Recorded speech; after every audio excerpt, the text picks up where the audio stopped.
Hello, welcome to the TV room. David Bradley here. I did something at the World of Commodore right at the end, in a weak moment. Things happen.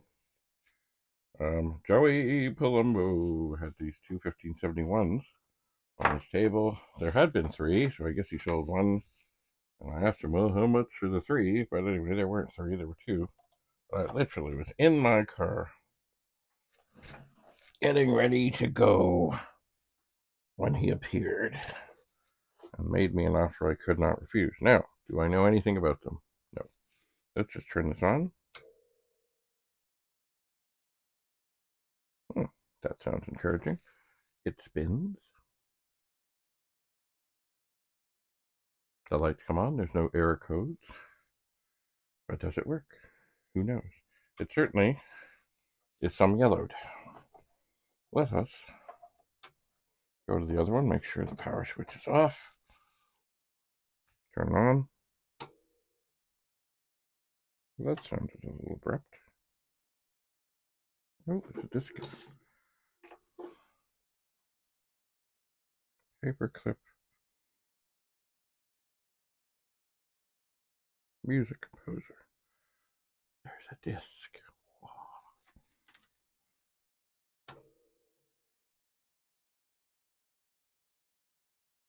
Oh. Well, maybe that's okay.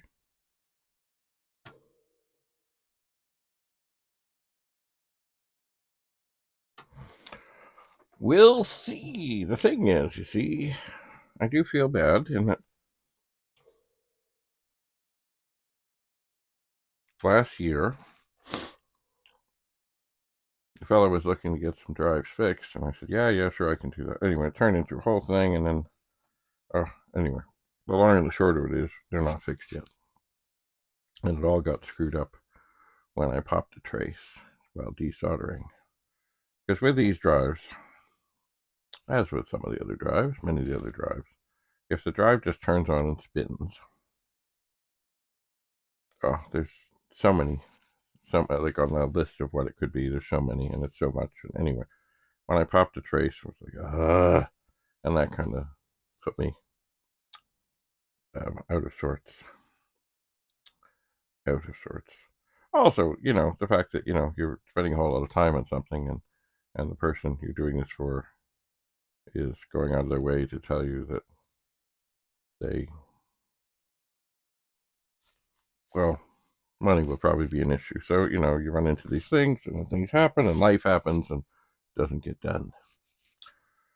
But I saw these, and I thought, well, maybe this would be a good opportunity to be able to get this sorted out and not necessarily have to fix the other. Like, I've basically, if you remember way back, more than a year ago, I took these drives apart. I had one of my own.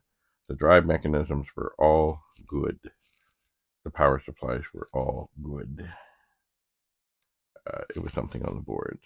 Mine was fine. The other two had issues. And he also had these. He wanted to do all this other copying stuff, which basically I'll be quite happy if I can get them back to, okay, here are the drives. They are working. And then he can go and add in whatever other things he wants to add in. So, what does this one say? There's a note on here. Check alignment. On this one, yes. This one, obviously from a school, it's got stuff scratched into it. Nothing like scratched into. Both of these are some dirty, some yellowed. And indeed, I suspect what I'll end up doing is I don't do retrobrighting, but I leave things out in the sun. There's also a label here that really needs to come off. Oh no, I feel a sneeze. No.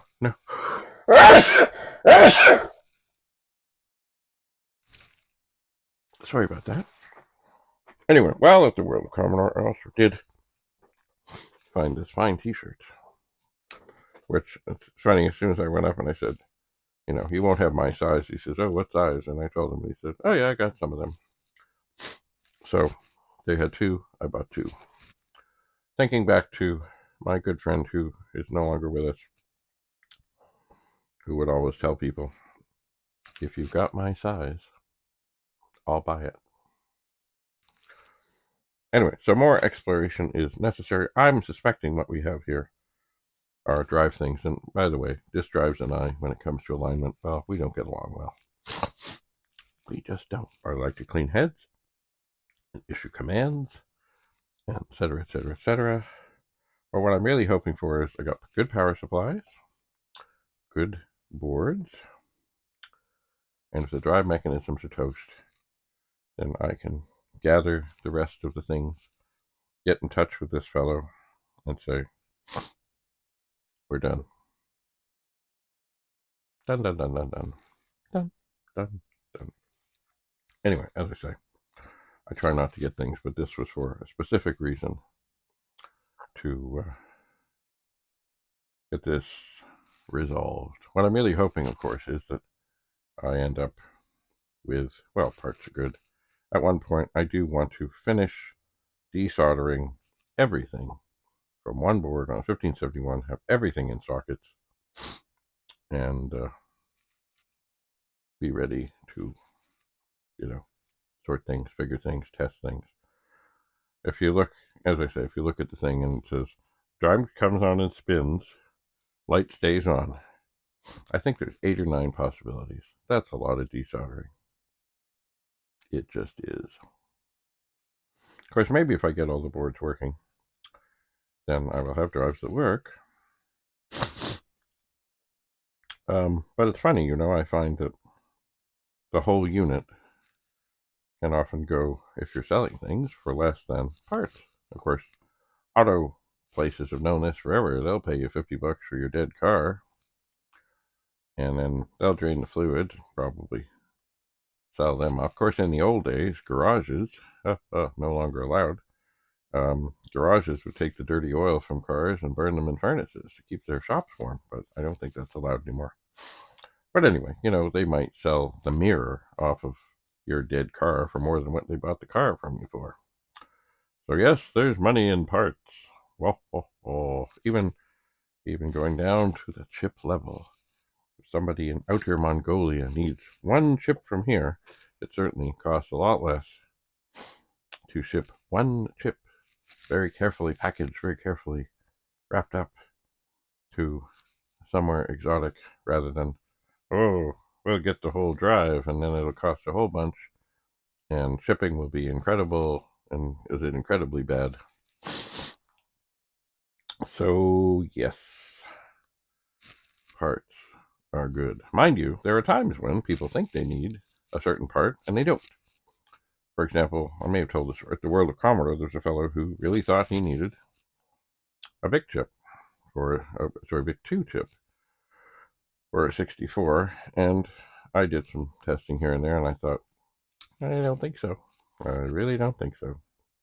And it did end up that there was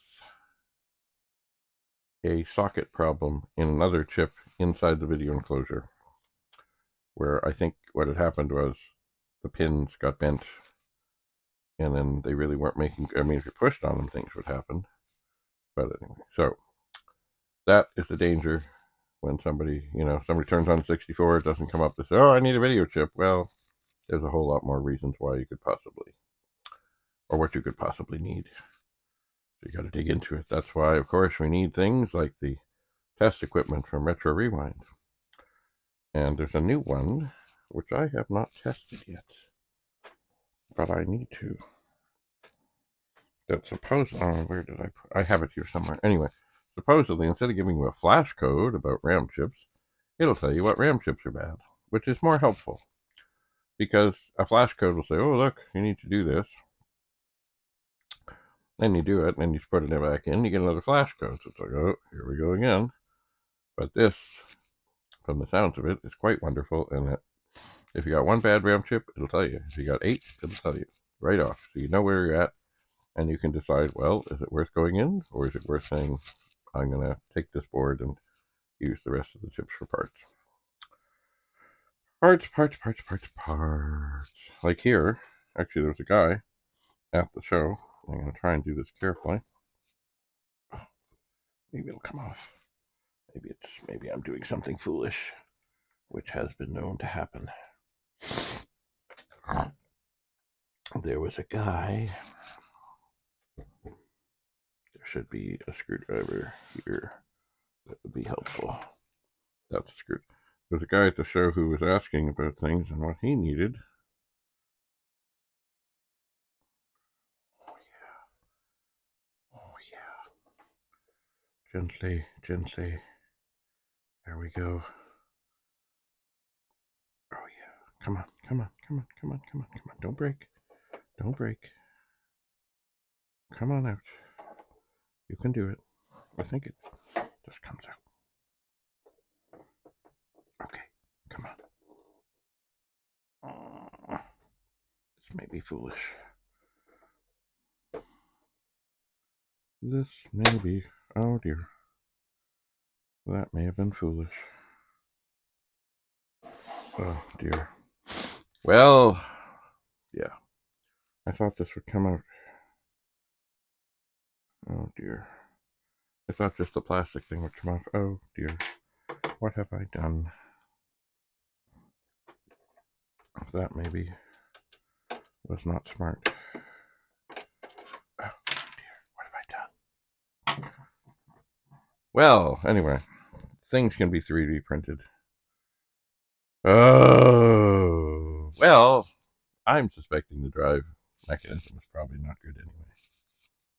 But I thought this would just come off. Oh well. On to the drawing board. Thanks for coming. See you again soon. Have a lovely day. Bye for now.